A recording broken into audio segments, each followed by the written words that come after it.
Welcome to morning మన్నా. నేటి వాక్య దర్శనం కొరకు కీర్తన గ్రంథం 145వ సంకీర్తన 16వ చరణం. నీవు నీ గుప్పిలిని విప్పి ప్రతి జీవి కోరికను తృప్తిపరుచున్నావు.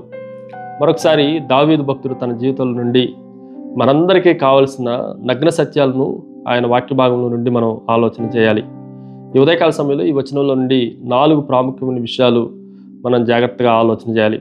నెంబర్ 1, లార్డ్ ఆఫ్ ప్రొవిజన్, సమృద్ధికి ప్రభువు. ఈ వచనాన్ని జాగ్రత్త ఆలోచన చేస్తే, నీవు నీ గుప్పిలిని, ఆయన గుప్పిలి సమస్త ఆశీర్వాదాలకు అదే మూలము. మనకు కావలసిన వాటిలన్నిటినీ ఆయన చేతిలో నుండి మనకు అందించబడుతున్నాయి అన్న సత్యాన్ని మనం గ్రహించాలి. ఆయన చెయ్యి అనేకులకి ప్రొవిజన్ ఇచ్చేది, సమస్తమైన వనరులను సమకూర్చేది అన్న సత్యాన్ని కూడా ఈ ఉదయకాల సమయంలో మనం ఆలోచన చేయాలి. ప్రతిదీ దేవుని చేతిలో నుండి మానవుడు పొందుకుంటున్నాడు. 40 సంవత్సరాల పాటు వారు మన్నాను అనుభవించిన దేవుని చేతిలో నుండి వచ్చినదే. ఏలియా దూరంగా ఉన్నప్పుడు కాకుల చేత ఆయన మాంసమును రొట్టెను పొందిన అది కూడా దేవుని గుప్పిలు విప్పగా వచ్చిన వనరులే అన్న సత్యాన్ని మనం గ్రహించాలి. రెండో విషయాన్ని మీకు జ్ఞాపకం చేస్తాను. It is a lavish generosity, విలాసవంతమైన దాతృత్వము.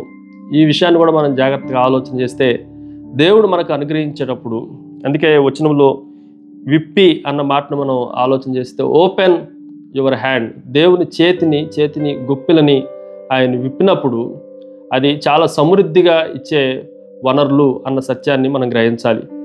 దేవుడు పిసినారితనము కలిగిన దాత కాదు అన్న సత్యాన్ని ఈ ఉదయకాల సమయంలో మనం గ్రహించాలి.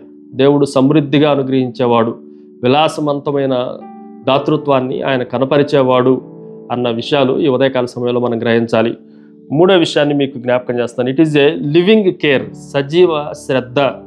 ఈ మాటను కూడా మనం జాగ్రత్తగా ఆలోచన చేస్తే, ప్రతి జీవిని అన్న మాటను మనం ఆలోచన చేస్తే, మానవులను మాత్రమే ఆయన పోషించట్లేదు, భూమి మీద ఉన్న వాటిలన్నిటినీ, అన్ని జీవులు ఆయన గుప్పిల కొరకు ఎదురు చూస్తున్నాయి.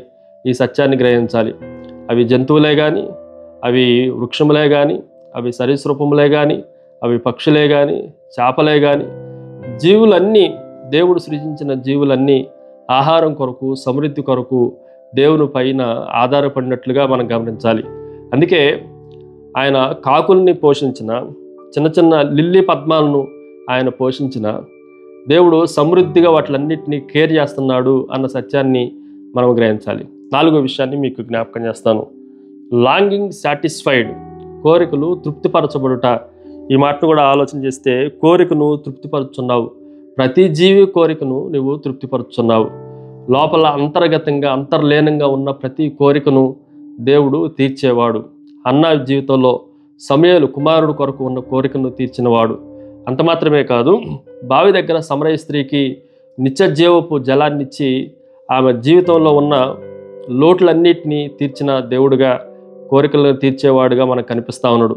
ప్రార్థన. సకలాశీర్వాదములకు కారణపుత్రుడు తండ్రి, మరొకసారి నీవు గుప్పిలు విప్పగా తండ్రి, మాకు కావలసిన వాటిలన్నిటినీ సమృద్ధిగా మీరు అనుగ్రహిస్తున్నందుకు, ప్రతి జీవి కోరికను తృప్తిపరుస్తున్నందుకు మిమ్మల్ని స్తుతిస్తూ, ఆరాధిస్తూ, గణపరుస్తూ యేసుక్రీస్తు దివ్య నామమున అడిగి వేడుకొంచున్నాం తండ్రి.